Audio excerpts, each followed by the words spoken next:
No doubt you have probably had to sit through enough political ads recently to know there is an art to creating a successful one. Or is it just luck? I don't know. And you might have the next Morning in America, right? Do it wrong, and it could backfire on you big time. Our Jessica Yellen introduces us to the brains behind one of the year's most talked about political commercials. I'm not a witch. I'm nothing you've heard. I'm you. Delaware Senate candidate Christine O'Donnell now says she regrets that ad. Fred Davis made it. My goal was to give people the same impression of Christine O'Donnell that I had the first second I met her. She didn't sound crazy. She didn't sound like a witch. She didn't sound like any of those things. And I wanted the rest of the world to hear that as well. And to critics, that's not smoke in the background. I want you to it's a projector, very simple little projector projecting light on a black background, actually. Davis's ads helped elect all these Republicans and could boost a few more this year. Barack Obama is the worst president in history. And complete the dang fence. It's time for a nerd. Davis lives in Hollywood, California. This is his office. He says ideas often come to him in bed. In the middle of the night? Often in the middle of the night. I sleep with a legal pad.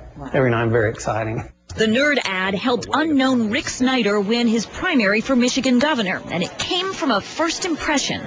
I shook his hand and I said, well, hi, Rick, nice to meet you. He goes, hey, hi, good to meet you. And, you know, your heart sinks. That's not the voice you want. It's not the voice you want. But then I started talking to him, and he was just a really, really bright guy. And so I think instead of trying to make him sound differently, let's use what he is. FCINO. Fiscal conservative in name only. A wolf in sheep's clothing. In his most famous video, Davis turns a moderate Republican into a wolf in sheep's clothing. I didn't think 5 people would ever see it. And millions have seen it. And for the rest of my life, I'll be introduced as the demon sheep guy. Is there a essence to a good political ad? What it needs to have? Well, to me, it has to stand out, and you have to talk about it. And the thing that makes you talk about it, I think, is it being different. He's one tough nerd. Fred Davis, definitely not your typical spin doctor. Jessica Yellen, CNN, Los Angeles. That wolf in sheep's clothing ad was kind of creepy, wasn't it? You know, you're only going to see more political ads over the next 9 days, but do they actually work? We've got the perfect panel to talk about it right now. Princella Smith is a GOP strategist and communications specialist. Welcome to you. And Steve Kornacki is the news editor for Salon.com. So candidates are spending millions on the airwaves, guys, to get our attention. You know, these ads must work, right, Princella? Well, you know, a good political ad reflects the mood of the country and of the electorate. Right now, the mood is very weird, it's very angry, and it's very anti-incumbent and anti-establishment. So many of these ads look very weird and angry and moody because that's how people feel right now. Whether or not we think they're weird, they're apparently seeming to work. They have launched what seemingly seems to be a lot of novice-type candidates into grandiose spotlight. And so right now, the mood of the electorate is largely, it's not as much partisan as it is anti-establishment. Yeah. If you look like you're establishment, it's time for you to go. So that's what these ads are speaking to. So, Steve, to the point as well, do these ads work in your estimation? Well, it depends, I think, what kind of ad you're talking about. I think, you know, Christine O'Donnell's ad where she's forced to declare that she's not a witch, you know, didn't work. Anytime you sort of feel compelled to run an ad like that, it kind of proves you have flaws that really can't be corrected no matter what. But, Steve, can I stop you right there? Can I ask you that maybe this ad was, because some people say it was bad, but maybe it was so bad that it was good because it was spoofed everywhere, and it may have gotten her even more attention and publicity than had if the ad had been a good one. The problem with Christine O'Donnell, though, is that more attention and more publicity doesn't correlate with more support in the polls.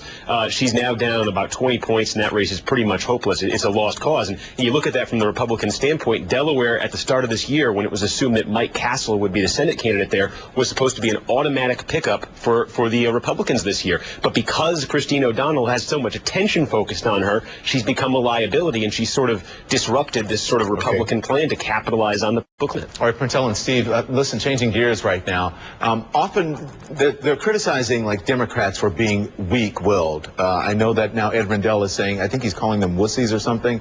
So I want you to listen to this exchange from CNN's Parker Spitzer of Ed Rendell. Where is the Democratic story that's an affirmative story that explains how we're going to solve the problem? Well, you're absolutely right. And I have said consistently during this campaign season, we're a bunch of wusses. We're running from the things that we've done, running from the things we believe, instead of saying, here's what we stand for.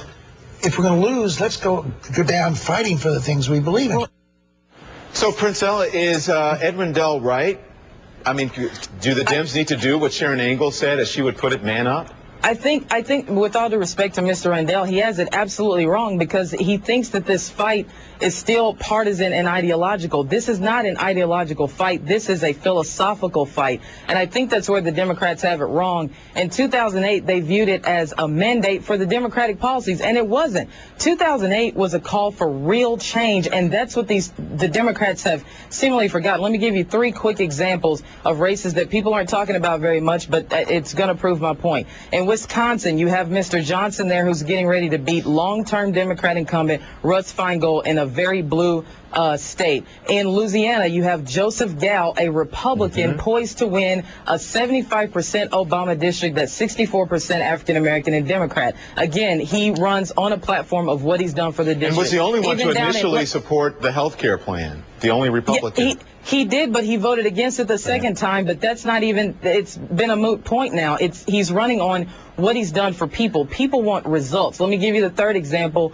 I'm working in Arkansas, and I'm working primarily on state level races. And let me give you a statistic that people don't know. In 95 state legislature races throughout the country, the incumbent lost in a primary. Jason Rapert in Arkansas's 18th district is poised to win the largest state Senate district in the entire state, and he has no political experience. This mood is anti-incumbent. And that's in a lot of different races, though. If you look at the Christine O'Donnell race, and you look at many other races around the country, a lot of people don't have a lot of experience, virtual unknowns who are challenging people who have been in office forever. Listen, Steve, Princella said this was more philosophical. Is it even that, or is it really just, as they say, the economy? It's the economy, stupid. Yes, it is. We like to talk about, what messages candidates should be using, and, should this be the strategy or that be the strategy. What we don't always like to admit, I think, is there's really a boring explanation, for what's going on this year. Yeah, all this talk that we do when it's really about the economy and jobs. When you have 9.7% unemployment and one party controls the White House and one party controls both chambers of Congress, and that party just had 2 elections in which it won a lot of very marginal districts and a lot of very marginal Senate seats, it's gonna, there's gonna be a sort of blowback. There's gonna be a very rough, a rough follow-up, and that's what we're seeing this year. I think, Ronald Reagan experienced it 2 years into his presidency. We all have forgotten, but, there was 10% unemployment. His party, just took a beating in the 1982 midterms. But he bounced back when the economy bounced back. If it bounces back now, Obama and the Democrats will bounce back. Okay, listen, Steve and Princella, there is a well-known political figure whose loyalties are up for grabs. So I want you to watch this. It is from HBO's Real Time with Bill Maher, and then we'll talk about it. I don't even know if you're a Republican or a Democrat. We're debating that one. I'm up and down, back and forth here. I'll get you high after the show. All righty. So Levi Johnson is looking for a party to join Princella. Steve, any takers? Well, the Republican this Party might be one where... Sorry, go ahead, Steve. Go ahead. I was just saying that this is one of those cases where I think it helps the other, whichever party he joins, it probably helps the other one more. Princella? I'm going to agree with Steve. Yeah. And you'll leave it at that, right? We'll leave it at that. Enjoy the conversation, guys. Thank you. Have a good evening, all right? CNN is your place for politics as these midterms heat up. Be sure to watch CNN tomorrow night, 7